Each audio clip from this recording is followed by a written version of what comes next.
Hello and welcome to this Second Nature webinar on universities making a difference by integrating climate action and sustainability across the curriculum. My name is Alex Maxwell, and I am the manager of cross-sector climate programs at Second Nature. And before I get started by introducing our speakers today, I would just like to take care of a few housekeeping items. First, just so that you are aware, this webinar is being recorded.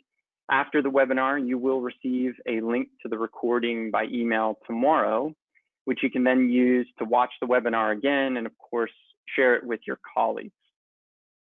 During the webinar itself, all attendees will be muted. However, you will have the opportunity to ask questions, and we do encourage this using the questions window in your GoToWebinar control panel.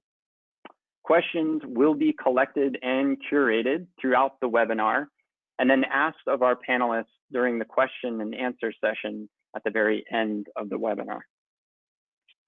Please note, you may also use the chat window in the GoToWebinar control panel if you're experiencing any technical difficulties during the webinar, and my colleague Devin will message you directly to troubleshoot any issues.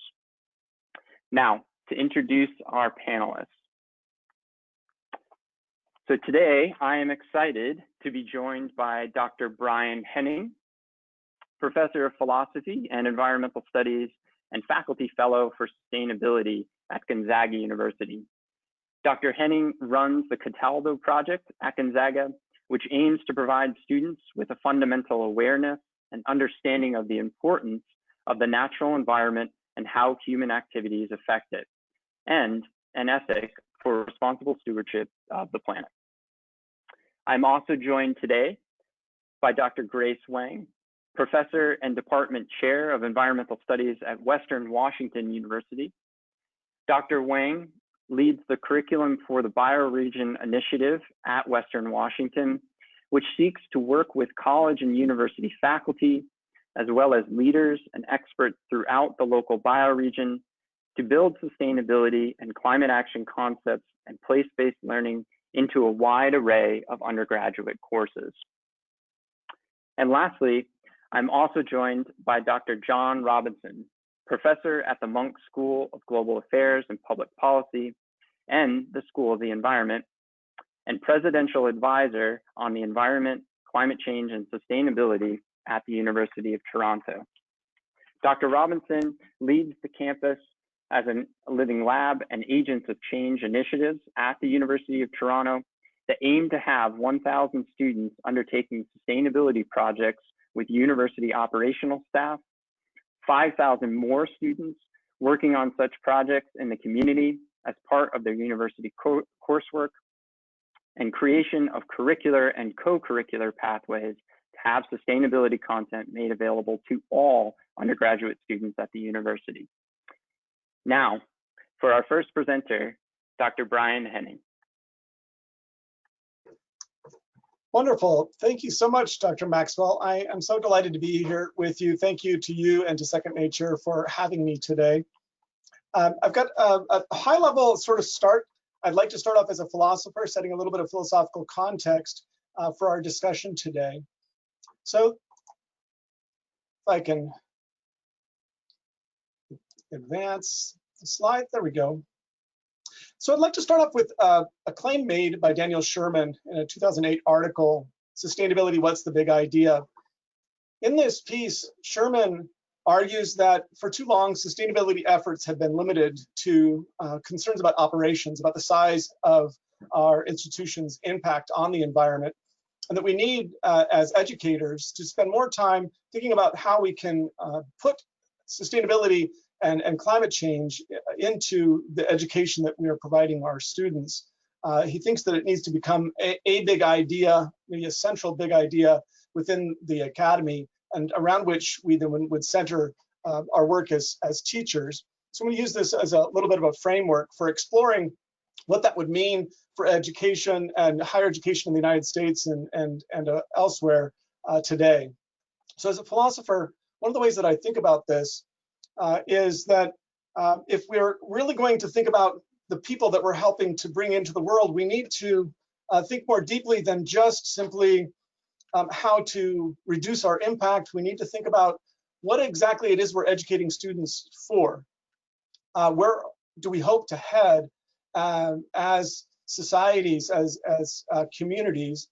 And I'm thinking about here the work of the cultural historian Thomas Berry, who talks about this as the great work. He notes in his work of the same title that universities have been educating people for centuries, but that the way that we've been educating them is insufficient, that actually in some ways we're creating the world that and the crises that we've inherited, and that higher education bears some of the blame for those crises. And if we want to really solve them, we need to perhaps reconsider exactly how it is that we're teaching students or what we're teaching them for.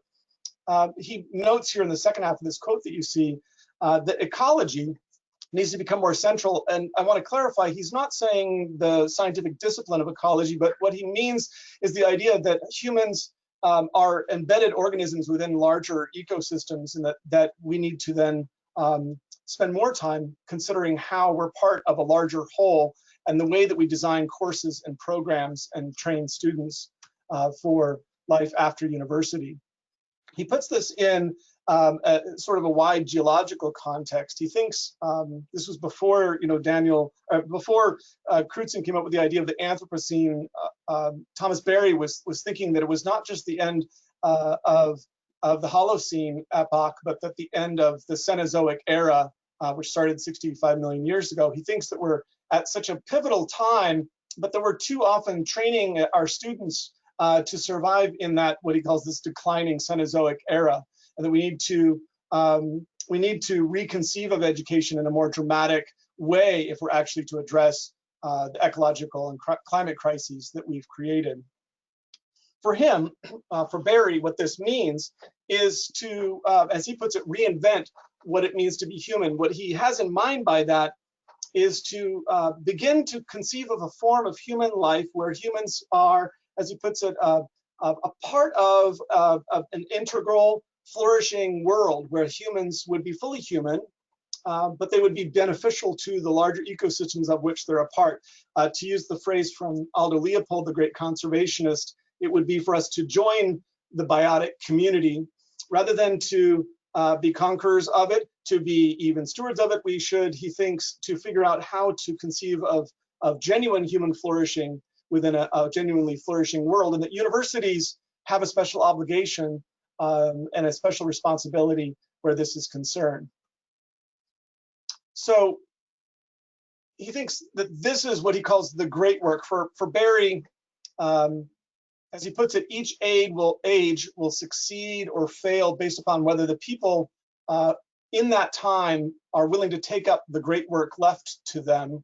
And he thinks the great work left to us and the next few generations is this task of reconceiving of what it is to be human, to think of a way to become part of the wider biotic community. To be clear, this is not a back to nature view. This is not a romanticized view. He's really wanting us to lead genuine human lives that are flourishing, but to be more intentional about what it would mean to live within that wider flourishing world. As David Orr, sort of the dean of sustainability and climate education, rightly put it, then we can't solve our problems by just continuing to educate students the way that we always have. And so part of the way that I wanted to frame our start here is to suggest then that we need to think more deeply about how we incorporate sustainability and climate education deeply into the core of what we do as professors. And as my mentor and colleague, Jean McGregor at Evergreen State put it, we need to not have it be that climate education is just sort of an ornament on a branch on the outside. It needs to be in the trunk of what it is that we do, the very essence of who we are. In the Cataldo project at Gonzaga, which is our own sustainability across the curriculum program here, modeled after the Piedmont Project at Emory, the Ponderosa Project, Northern Arizona, and the Curriculum for the Bioregion Project at Evergreen State, and now at Western Washington University. We think about how we might do this in classes which are not clearly sustainability climate related classes. The title of the class, you would never know that it was going to be incorporating these concepts. And we explore ways that faculty can learn about how to incorporate these ideas without dislodging other material. Part of the problem, as we all know, is that we have very limited, we have curriculum scarcity. We just don't have enough room. We don't have the benefit oftentimes of adding in a whole new unit. So we talk about how to incorporate climate ideas without dislodging other information. And I'm going to run through these 8 ways rather quickly because we don't have a ton of time, but just to give you a sense of some of the breadth on a sort of spectrum, all the way from hiding it in the way that we construct exams and readings, all the way to then finally developing a new class. So you've got this spectrum of approaches. And I would conclude by noting that one of the most exciting ones that I find and most consistent with my comments today and Thomas Berry's ideas is this idea of a paradigm shift, teaching what you're teaching and have been teaching, but teaching it from a new perspective with a different lens. And that lens for me would be this idea of an integral ecological worldview that I think we need to help our students and our societies to move toward and educate students for that world that we want to create. And with that, I'm very happy to turn it over to my friend and colleague, Grace Wang at Western Washington University. Grace.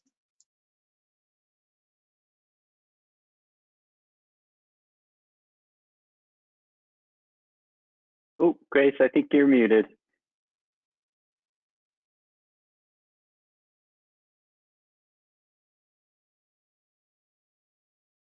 There we go. Sorry about that.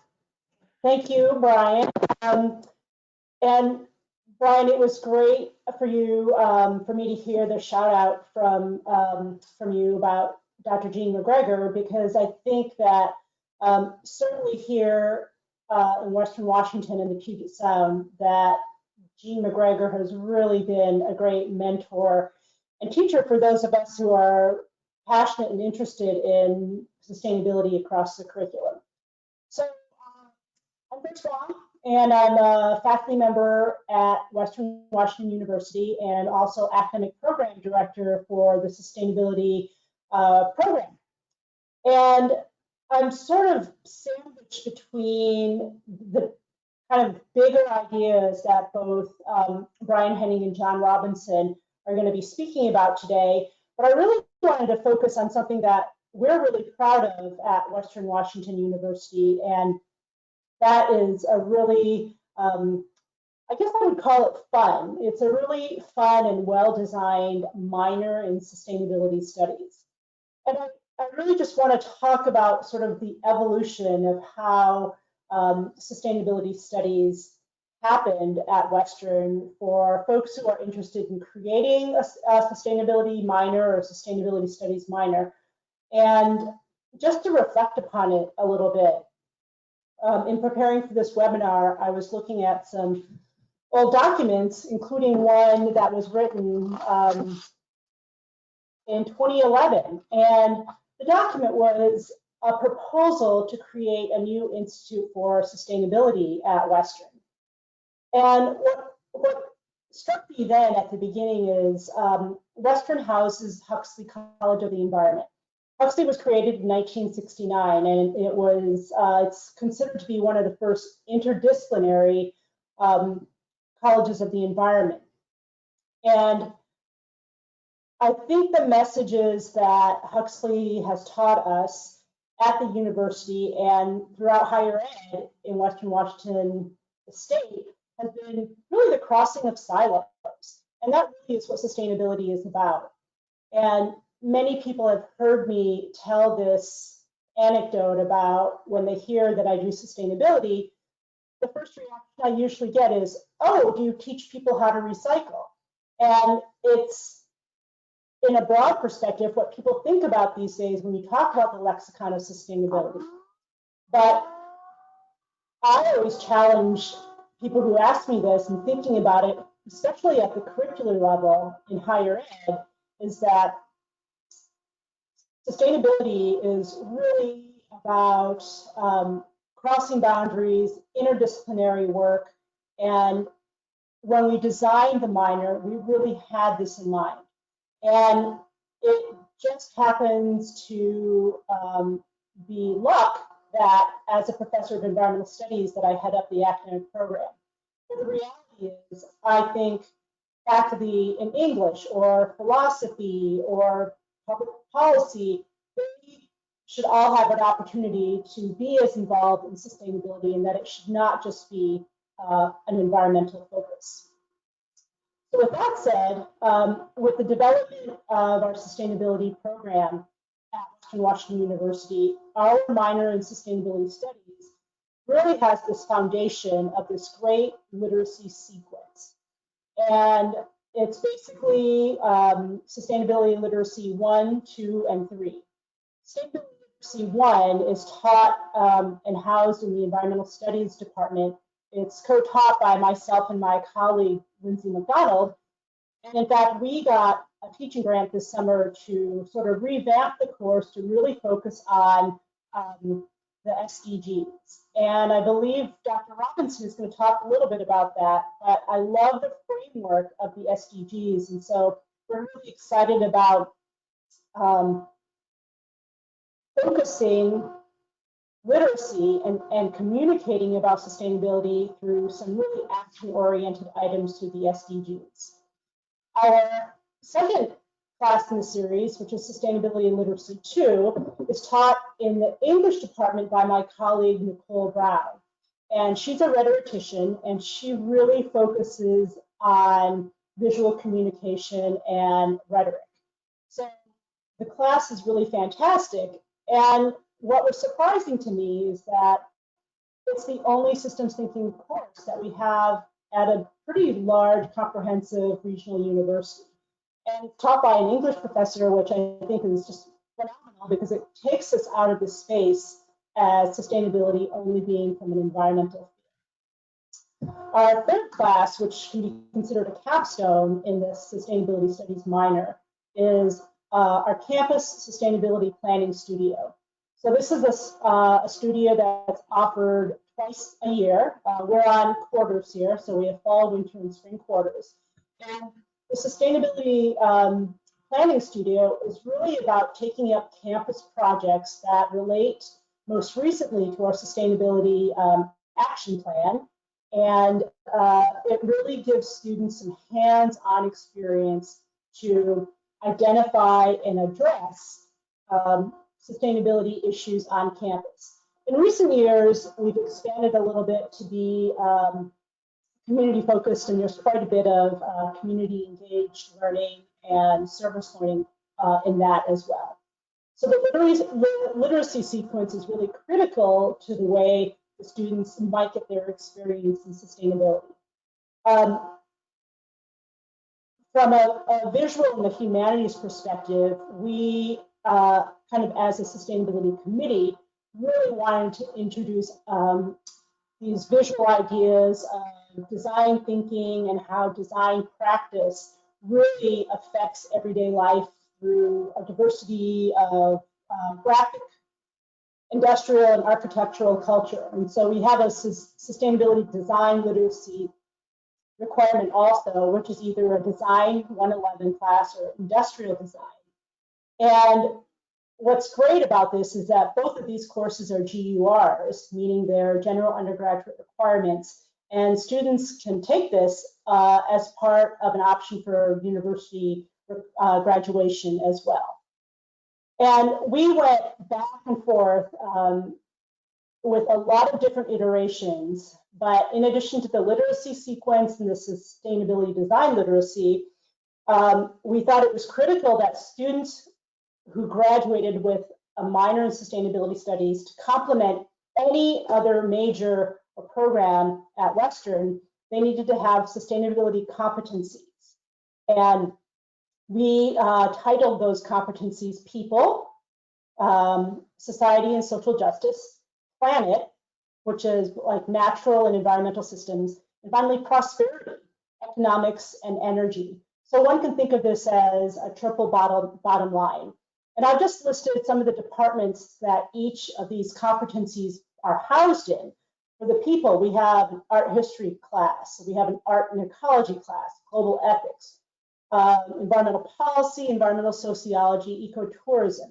Within natural systems, ecology, climatology, soil science, natural history, and ethnobotany. And then in prosperity, we've got environmental economics, resource economics. We have both a major and a minor in business and sustainability, which is open to students of any major, and marketing and sustainability. And what I'm really proud of at Western is that every single college within Western Washington University, Fine and Performing Arts, Science and Engineering, College of Humanities and Social Sciences, Fairhaven, Woodring College of Education, every college has a class somewhere in this minor in sustainability studies. And again, it doesn't just reside in Huxley College of the Environment. It's a really great way to reach across silos and reach across different disciplines to really embed sustainability within curricular thinking. And with that, I really wanted to follow up with just a little bit about what Brian Henning was talking about with curriculum for the bioregion. This was an initiative that was originally housed at the Evergreen State University and is now housed at Western. And our tagline is fostering an ethic of place. And in its most basic form, that requires learning about and teaching and communicating about sustainability across the curriculum throughout the Salish Sea region. And it's really kind of fostered in this ethic of the place of the Salish Sea. And we have really tried to get faculty engaged through workshops and through learning communities and through various other fora. And as everybody listening knows, you know, COVID has really thrown a wrench into a lot of the types of activities that we can do. So, you know, it's a struggle for everybody, but we're excited about continuing a lot of our faculty learning communities with this. And with that, I would like to pass this on to my colleague, Dr. John Robinson at the University of Toronto. And I'm happy to answer questions at the end. Thanks very much, Grace. It's a pleasure to be here, and thanks to Second Nature for setting this up. It's also a pleasure to follow Brian and Grace's presentation, because what I'm going to say is consistent in important ways, I think, with both Thomas Berry's idea of mutually beneficial relationships between humanity and the world around us, and with Grace's emphasis on going beyond the environmental, and with both of their emphases on reaching across the whole university, because that's what we're trying to do. So what you see on the screen right now is an image of the University of Toronto, the downtown campus, the St. George campus. There's 3 campuses at the university, one a bit west of that and one a bit east of that.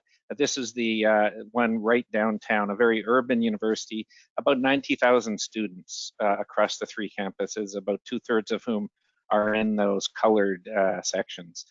So that's the context, a highly urban university. How can we be transformative in terms of sustainability, not just education, but also operations and outreach and research? That's kind of the context in which our curriculum work takes place. The work I'm going to describe comes out of the President's Advisory Committee on the Environment, Climate Change, and Sustainability, 17 members, 9 faculty, a bunch of senior staff, students, and an alumna. And that committee was created in 2017, early 2017, and you can see the mandate there on the screen. And the important thing about that mandate is the idea that we're talking about research and innovation we're talking about academic programs, in other words, teaching and learning. We're talking about operations and community engagement. So it's a broad focus, and the general idea is we need to transform the whole institution at a fairly deep level, which means institutional culture change.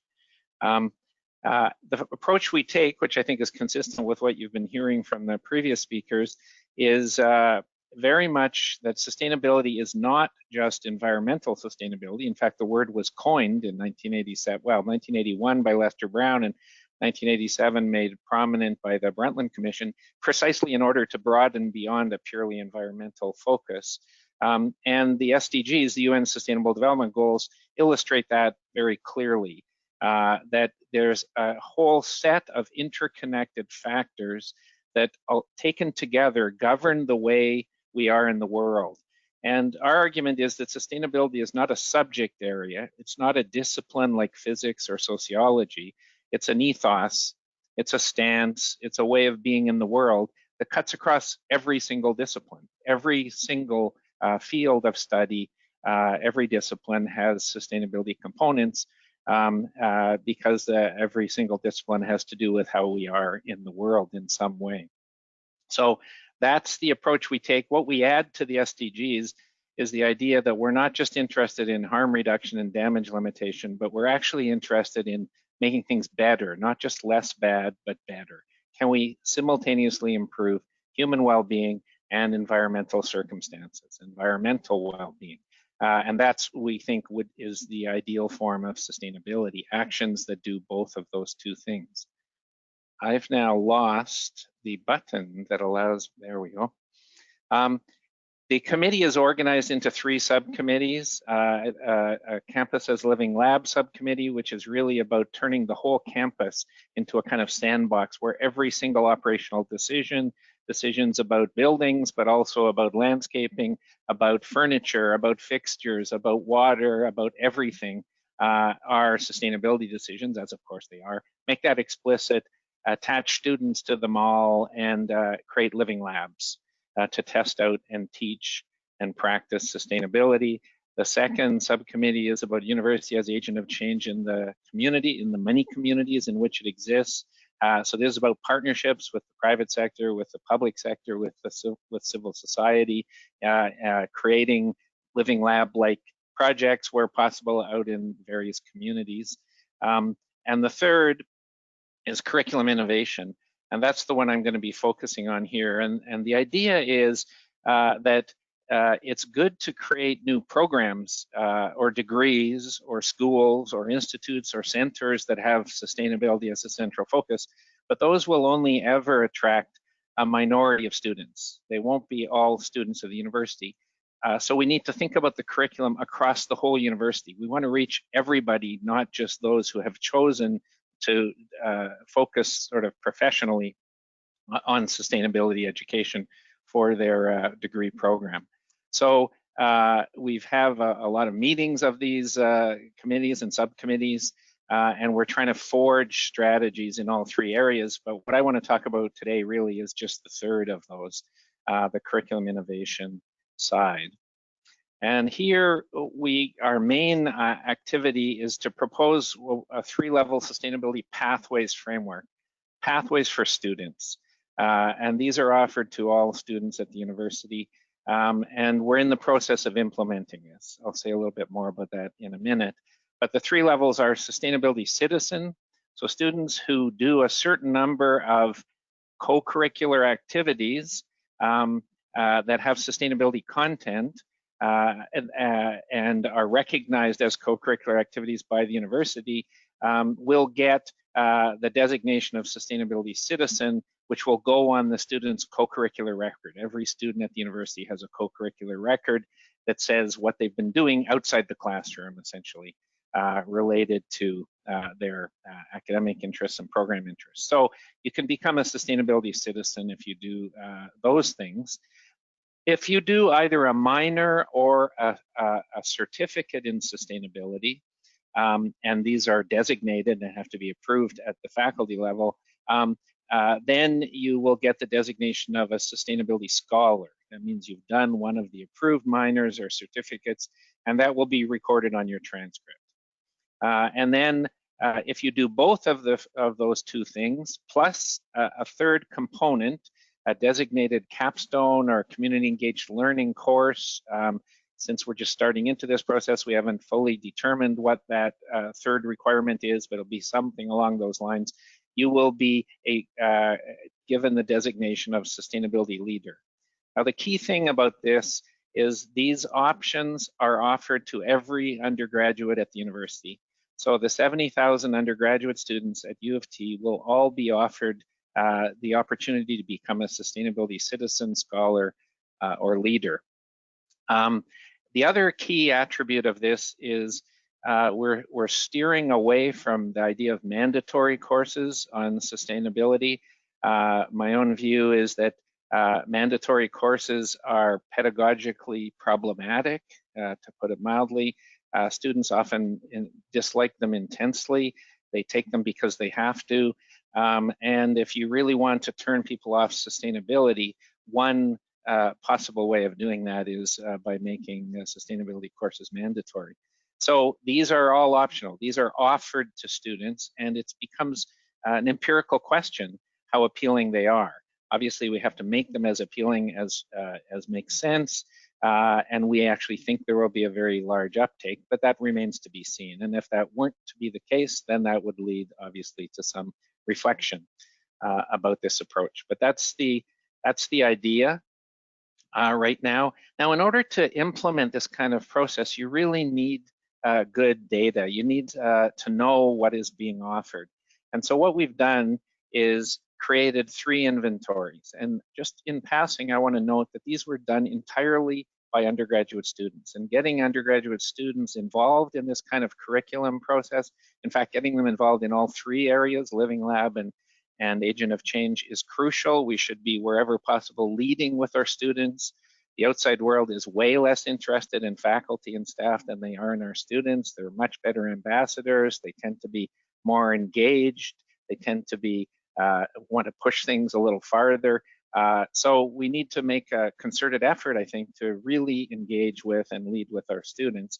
So we had a group of 5 students called the Extended Sustainability Engagement Group, and they created these 3 inventories: an inventory of all courses on the campus that have sustainability content, undergraduate courses. And that inventory, I'll say a little bit more about it in a minute, is now for 2018-19 is posted on the U of T Sustainability Office website. So it's available to all. We see it as a tool that students can use to help choose electives, but also a crucial tool for figuring out the faculty who are teaching these courses and building communities of practice with those faculty, including, by the way, faculty who hadn't thought they were teaching sustainability courses. And I'll say a bit more about that in a minute as well. So that's the first inventory. The second inventory is, what about all these co-curricular activities? And so this is an inventory of student clubs and the activities associated with student clubs.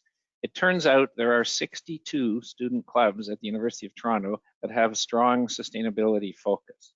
62. Who knew that? Well, nobody knew that because no one had ever done the inventory before. And it's true that these clubs are amoeba-like. They form and reform and appear and disappear. So you have to sort of constantly keep your finger on the pulse. But it's not that hard to do. And it's an important piece of the puzzle. The third inventory was an inventory, this is the least satisfactory, of community engaged learning courses that have sustainability content. These are courses that put students out into the community or into some community to work on sustainability projects. The problem with doing an inventory of these courses is often the name of the course is something like Program X Capstone. It doesn't mention sustainability in the title of the course, even though a lot of the projects done may be sustainability oriented projects. So it's harder to get a good grasp on the community engaged learning courses, but we made an attempt at that. So these students did these 3 inventories. We've now been through several iterations, so it's starting to stabilize a little bit. We're working on the 2019-2020 inventory as we speak. I just say a word about the undergraduate course inventory. There are about just under 8,000 undergraduate courses taught every year at the University of Toronto. And when we did an inventory, and how we did this inventory is we searched the online course description using keywords from the 17 SDGs. And when we did that, we discovered there were 2,228 courses that actually addressed one or more of the SDGs. In other words, 28% of all the courses taught at the University of Toronto have sustainability content. And this is where the interesting issue emerges that many of those courses, the faculty concerned are intentionally teaching sustainability. That's what the course is about. But in many other courses, the faculty teaching them haven't thought of them as sustainability courses. They just happen to be addressing decent work and economic growth, or hunger issues, or gender equality, or poverty, or life below water. Well, the life below water ones tend to be more consciously sustainability oriented, but many of the others aren't. So that raises an interesting question about how do we get and enable and build a community of practice of faculty who are actually teaching things central to our understanding of sustainability, but don't necessarily think of themselves as doing that.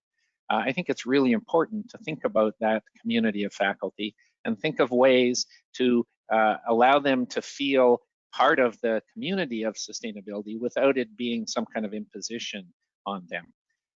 So that's the undergraduate inventory. I just mentioned in passing that these 5 students who did these inventories, I suggested to them that they write a presentation and submit it to the ISCN conference, which that year was being held in Stockholm. ISCN is International Sustainable Campus Network, one of the 2 big networks with ASHE of universities doing sustainability.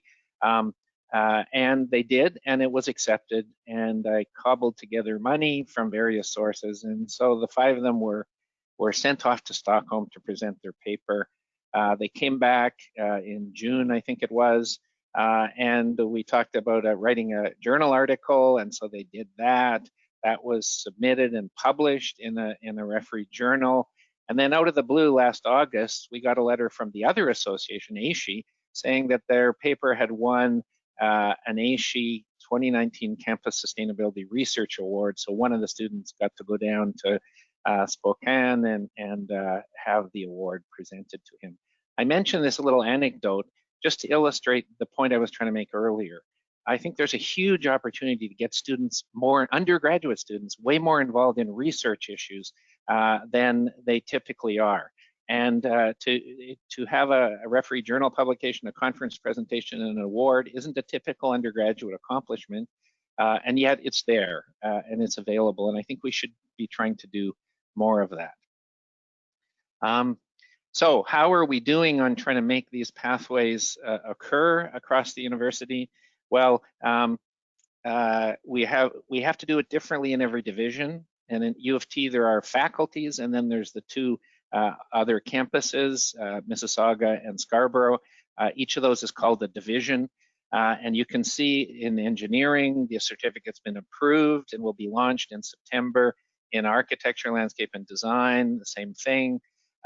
At University of Toronto, Mississauga, it's been delayed by the pandemic, and so we're thinking May 2021. Arts and science, that's a whole story unto itself, which I don't have time to talk much about, but I can tell you more about it if there's a question about it. The pathway we think will also satisfy the breadth requirements that the Faculty of Arts and Science has for its students, and in Scarborough, September 2021. So the key point here is you can't have a one-size-fits-all pathway. You really have to work with the individual faculties and make sure the certificate, for example, or minor meets their requirements and fits their goals. So there's a lot of work, groundwork to be done to get these pathways in process. So I want to end by just broadening out again. Alex stole some of my thunder on this because he mentioned a couple of these goals, the ones that I wanted to emphasize that relate to students and to curriculum. So our goal is 1,000 students a year doing campus as living lab projects, with practitioners and academic administrators on campus, real applied projects, sustainability projects that they come up with, not us, not the academic side, but the practitioner side. 5,000 students a year doing the same thing, but not on campus, but off campus with partners out in the community, NGOs, government agencies, can be companies as well. And then, as I have been describing, curriculum pathways for every undergraduate student. I guess my final point is just that I think it's important to think of these curriculum initiatives as part of a larger agenda of that does look at university operations, that does look at research, and it does look at community engagement and engagement with the larger world. So I think I'll stop there and over to you, Alex. Great. Well, thank you, Brian. Thank you, Grace, and thank you, John, for your wonderful presentations. We have over 100 people in on the webinar just now, and several questions that have come in over the course of your talk. So I will start by asking some of these. One of the first questions we received was around this idea of who is the champion for this type of effort on your campus. So the question originally read something along the lines of who leads the integration of climate change or sustainability into courses or across the curriculum? Is it faculty? Is it the sustainability office, the provost, the deans? I know several of you touched on this very briefly, but who are typically the best champions, and how does this actually get implemented? And maybe I'll start with Brian, and then Grace, and then John, if you want to just respond in turn there. Sure. I suspect this could be anecdotal because it will be somewhat of a product of our different institutions and how they work or don't work.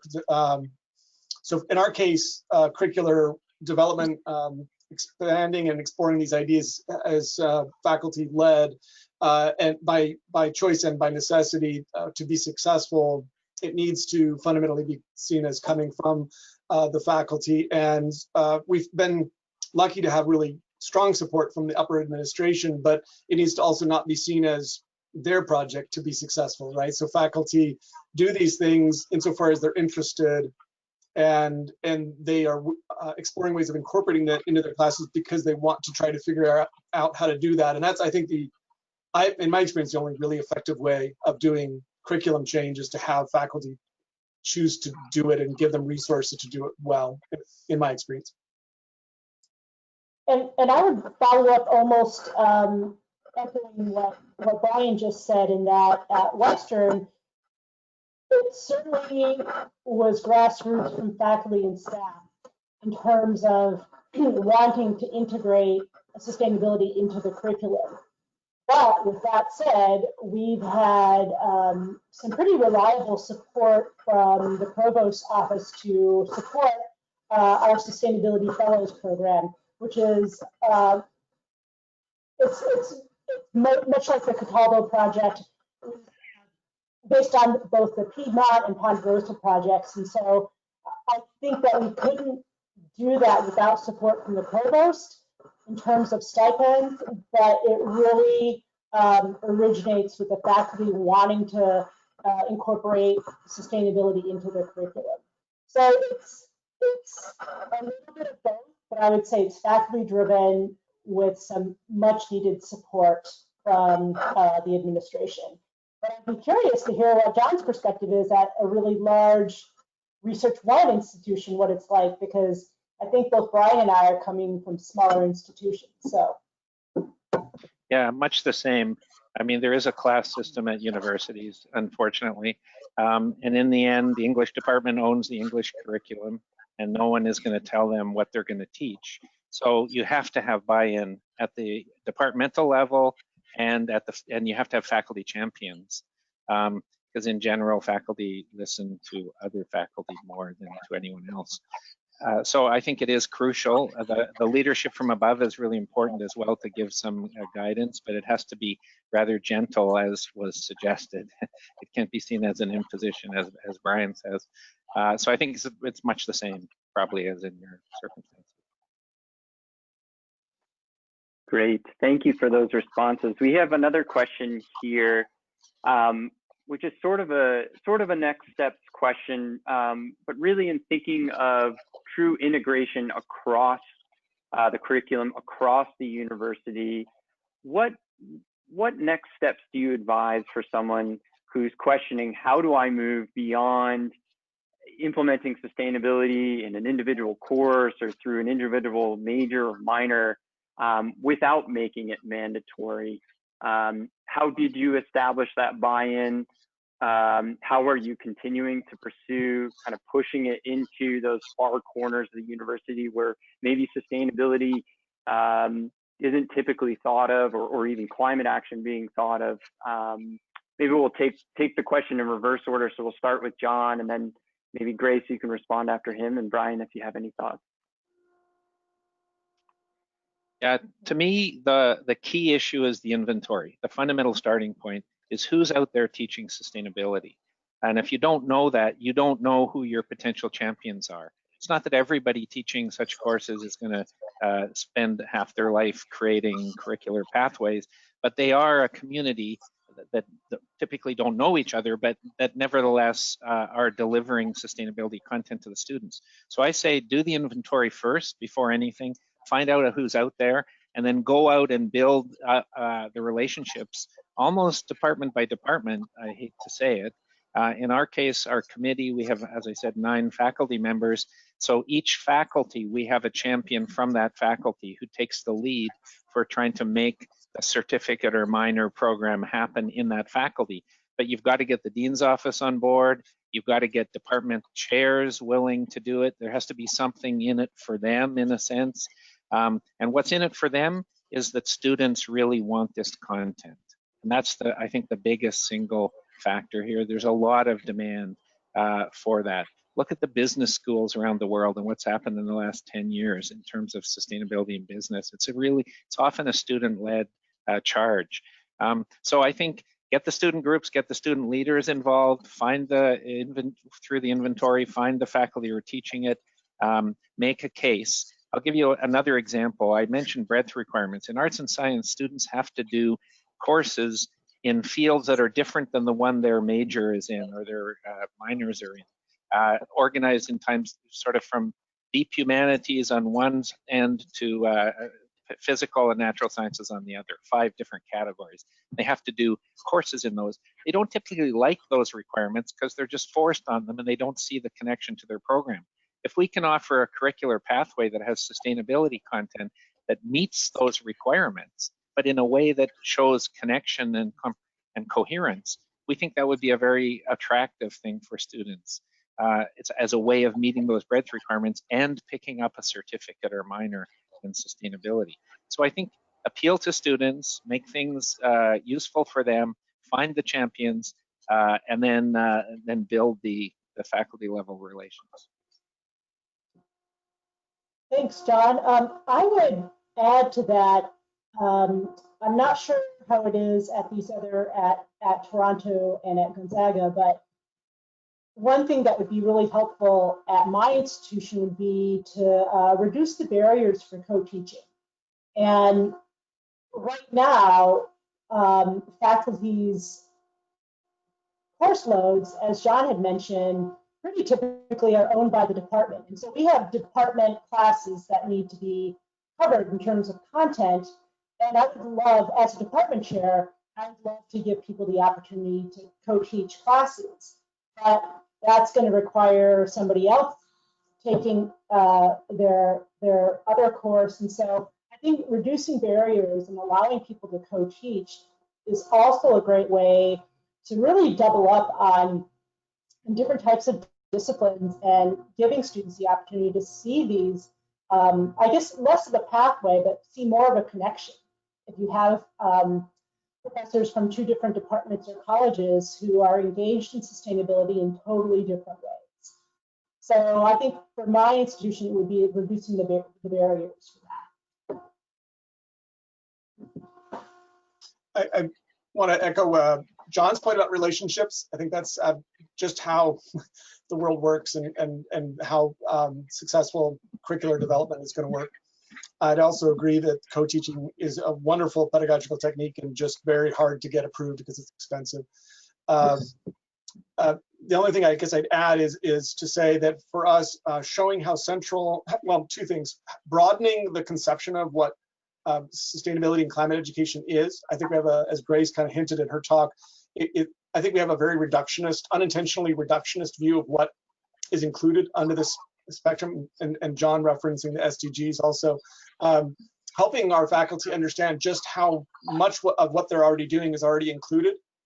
And then giving them a way of saying, oh, I can do it in my math class. We've had math professors and theater professors and art, places you wouldn't expect it, and then they come and learn how to incorporate it into their classroom. So broadening the conception of what is included under climate and sustainability education as a pathway to then finding who is out there who's actually sympathetic, wants to do it, but doesn't think it's possible for them to do it in their classroom. They're either already doing it or could be made to do it well, or could learn how to do it well if they wanted to, and many of them do. So it's just really finding, I think you already have a deeply sympathetic audience. That's not the problem. Convincing people is not the problem, I think. It's really just giving them the resources and the time to be able to learn how to do it well is frequently the barrier that we have. And so that's exciting in a way, because it's not a matter of persuasion, it's a matter of just giving resources and time. Great, thank you, all of you, for your responses. We have another question, maybe picking up on John's idea of starting with the inventory and then having this lay of the land in terms of courses, modules, capstone projects that map well to the SDGs or the climate actions established in a climate action plan on campus. What are you doing to track progress in terms of meeting requirements or goals or targets that you've established on campus, and really maybe move the needle beyond the 20+% of courses that do map? How are you tracking the true penetration across the curriculum of these concepts? And maybe I'll start the order with Grace, if you have something to comment on there, and then maybe go Brian and then John.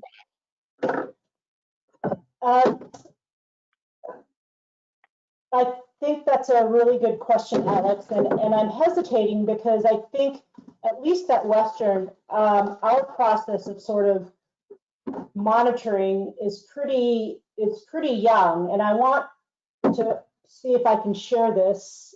And so this is right on my camera. So this is Western's Sustainability Action Plan, and in it we have curriculum and research, campus and community engagement, student life, dining services, and procurement. So we have a chapter for each of these major categories of university operations within the Sustainability Action Plan. And the date is 2015 through 2035. And we're still pretty young in the monitoring phase, but I would also say that that's our biggest challenge right now, that it took 18 months and dozens of focus groups and working sessions to develop the Sustainability Action Plan. And it's a great visual document. It's a great, here's what we need to do.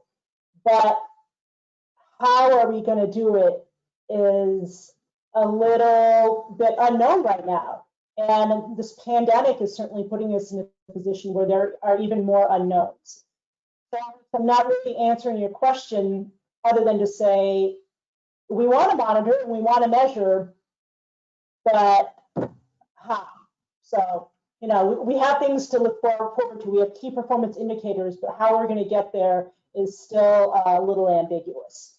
But that's not to say we're not working on it and not thinking about it. So.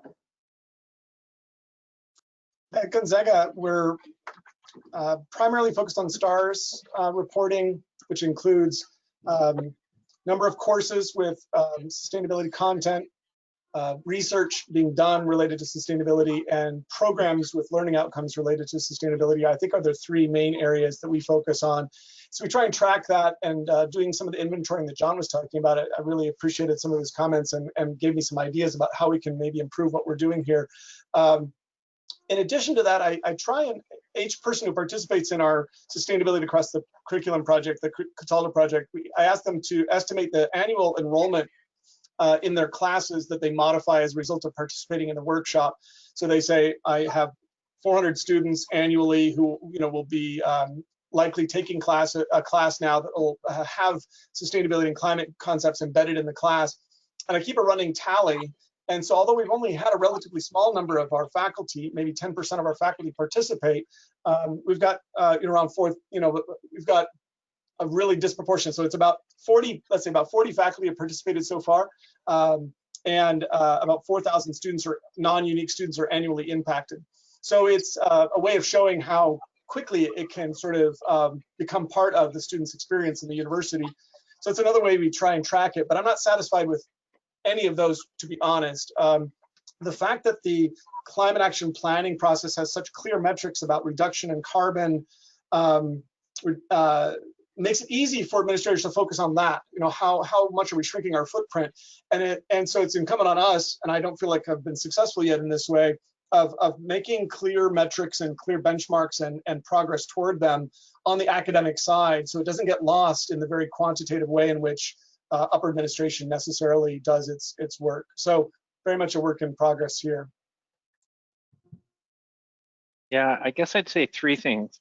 I'm a fan of STARS because it is very comprehensive and it really covers a lot of ground. And I think institutions that do it find out about aspects of sustainability they hadn't necessarily pursued before, but they're in the STARS system, so now they start thinking about it. So I think that's all a good thing.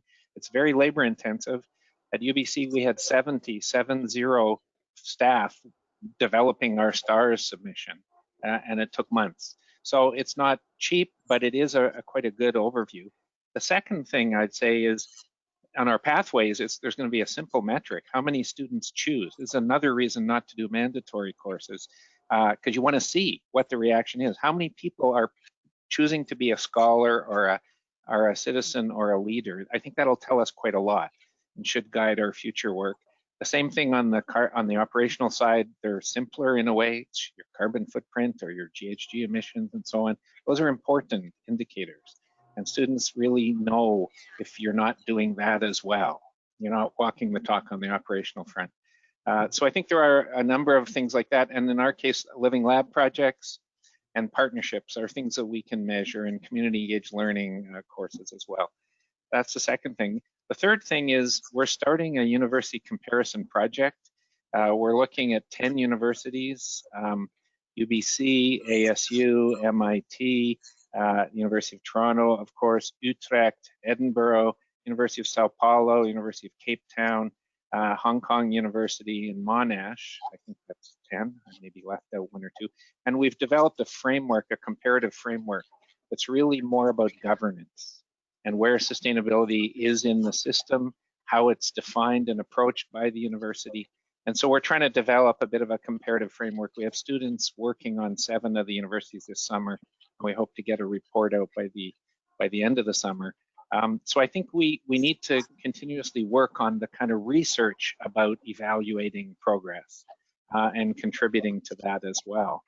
And I do think governance is a pretty important issue. Where does this fit? How horizontally in the university, but also vertically in the university? What resources are devoted to it? Is it part of the strategic identity, the strategic research plan, the over, and on and on. So I think there's a bunch of things that can be done along those lines. Great. Well, thank you for that response. I know we have several questions coming in asking about this webinar in particular and the slides and other resources mentioned. I just want to reiterate for those that may have joined us a little late that a recording of this webinar will be made available tomorrow, and you will receive a link to it via email. And for those asking specific questions about resources, we will, if you have a specific question, I'll be sharing my email at the end of this webinar in another 15 minutes or so. And you can ask me those directly, and I can connect you with those resources to specific papers and such. But I do want to try and squeeze in a couple more questions that came in, and I'll try and collapse these a little bit. Several of the questions we received asked about the scale question. So we have three universities on this call, or representatives for 3 universities on this call, but what could be done to motivate other universities to implement sustainability and climate action across their curriculum? I'll kind of flip this in here too. Do you see a role for maybe open educational resources and building out curricular resources? And then lastly, how do you maintain it all, especially now that we're dealing with a pandemic? So I know that's what, a triple barrel question, but I'll maybe start with Brian, then Grace, and then John. And if you need me to repeat the question, I'm happy to as well.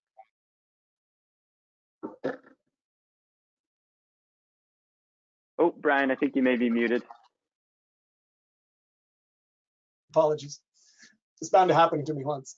So I think I'll punt on the first 2 parts of the question, and if you let me in, and I'll let others address those, and focus on the third part, the pandemic part, only to say it will be interesting to find out whether or not it's more difficult to continue this work, or easier to continue this work, because in some ways people are realizing just how important it is that we center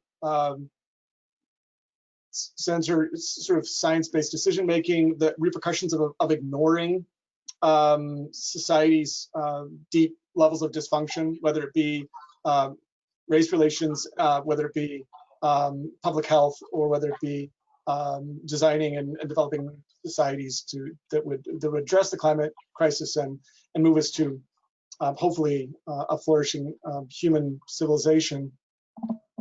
Those all, to me, seem coherent, but we're competing for time, resources, and attention, and so it will be. And I'm hoping it will be an opportunity. I'm trying right now to expand what we're doing, and I will say it's hard to get administrators to focus on this when they're so desperately focusing on just keeping the doors open and educating our students, and that's understandable. So it's yeah, so I guess I'll leave it there. Yeah.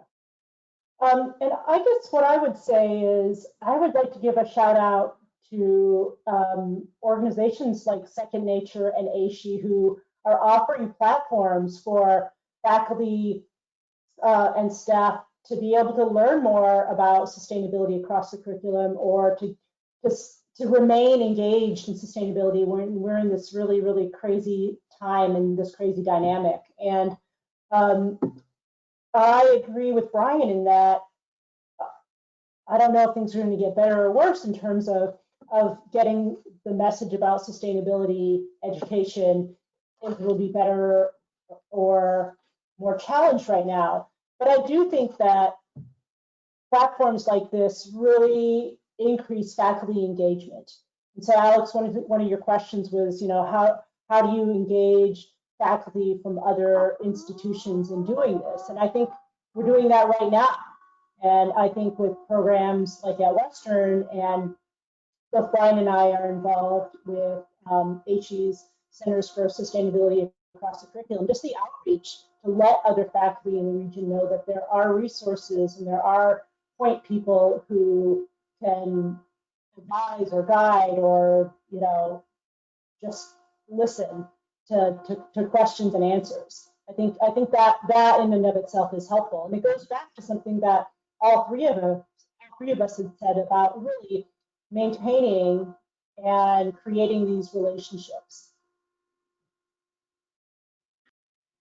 On the COVID-19 side of things, of course, all universities are turned upside down, and we don't even know in Toronto what's going to happen in the fall in terms of the classroom experience. So I think one of the things this has done is taught us all perhaps an important lesson about complex socio-technical ecological systems, and the fact that they're characterized by these emergent properties that are inherently unpredictable. And so trying to use a predictive approach, planning approach, that is based on optimizing what you think is going to happen turns out not to be a very wise decision. And we really need to think about very, very different kinds of futures. No one knows what the new normal is going to be. At best, we have all these analyses of kind of the first order effects, but very little about second and third order effects, which are often in the opposite direction and bigger than the first order effects. So I think what it's teaching us is a little humility, and to move away from kind of directed planning systems based on prediction of most likely outcomes, and start to think that we better start planning for wildly different futures. And that is, of course, a lesson of ecological systems thinking. So in a way, I think it's a useful lesson if we can actually listen to it.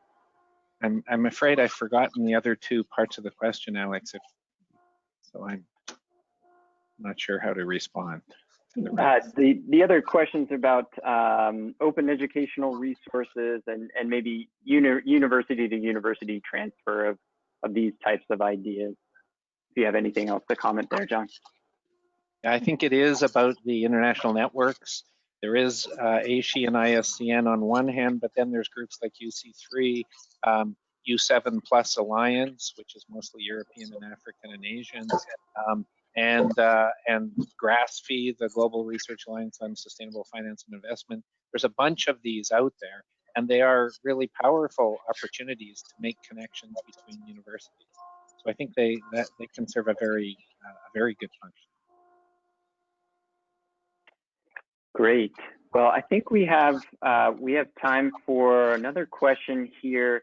I know, John, in particular, you spoke to the role of students, and actually, I think all of our panelists have mentioned the role of students in some capacity here. But I did receive a couple of questions related to how students and their interest in sustainability and climate action could be leveraged to promote more of this type of work. John, you've maybe spoken to the research aspect of that, but I'm wondering if you would each be willing to comment or expand a little bit upon the role of students in broadening the implementation of sustainability and climate action in the curriculum. Maybe Grace, I'll start with you, then we'll go John, and then we'll go Brian. Alex, that's a great question, and I think it also is really relevant in this time of activism and Black Lives Matter. We have a really new minor program. So the Sustainability Studies minor I talked about is about 4 or 5 years old, but just starting the books on the books more recently is a new minor in environmental justice, and it was almost entirely student written and designed and fought for. And I love that it was grassroots, that students were really wanting a program in environmental justice. And they, along with my colleague Kate Darby in environmental studies, kind of made it happen. So I think that at the student level, that it's their activism and desire to get things into the curriculum that is what made the environmental justice minor happen so quickly. And we're also seeing that with another program we have called Education for Social Justice. So it's really the confluence, I think, of the timing of Black Lives Matter and climate justice and environmental justice, that the time is just right for it. And so it's been helpful that the students are, in some ways, much more activist than the faculty about what they want to be learning. So it's been positive in that way. Yeah, I'd echo everything Grace said. I think it's lead with students. That should be the rallying cry for all of us as we develop new curriculum, but also as we change the way the university operates in an operational sense. The students often don't realize how much attention the university actually pays to them. If there is a really strong desire on the part of students that gets expressed clearly, that will tend to be acted upon by the university. So student support at UBC, we couldn't have done the things we did if we didn't have a lot of support from the student groups. So do that inventory of the groups and mobilize them, engage them, work with them to promote change.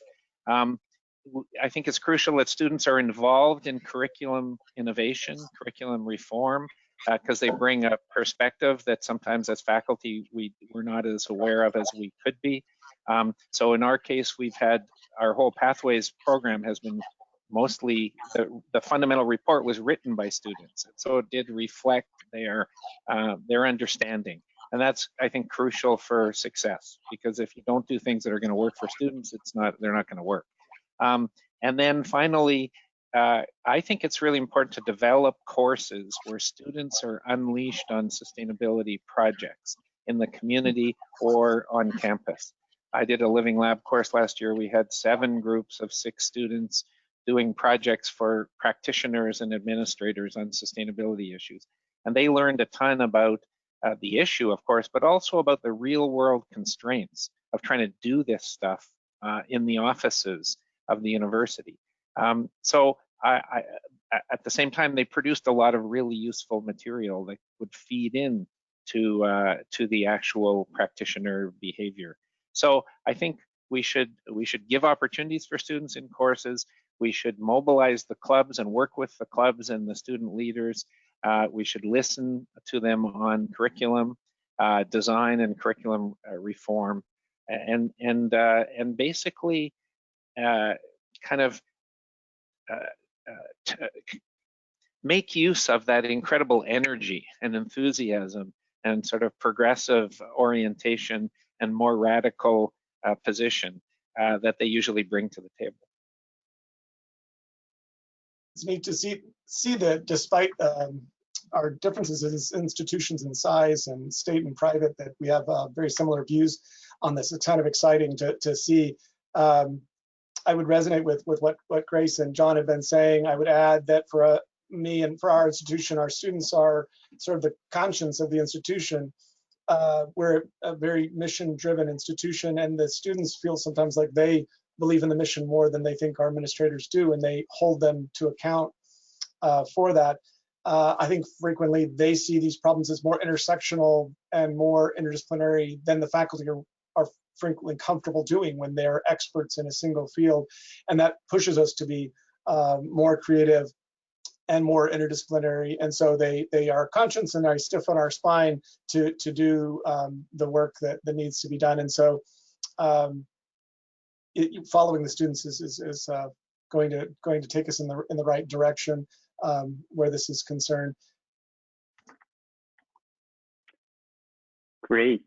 Well, I think we will close it there. I just wanted to take one moment to thank our speakers again and all our attendees, and just put out another final reminder that a recording of this webinar will be posted online and available tomorrow, and you will receive a link to it via email from me. And should you have any need for additional information or have follow-up questions, please feel free to reach out to me at amaxwell@secondnature.org. Many thanks to all of you again, and we look forward to seeing you next time.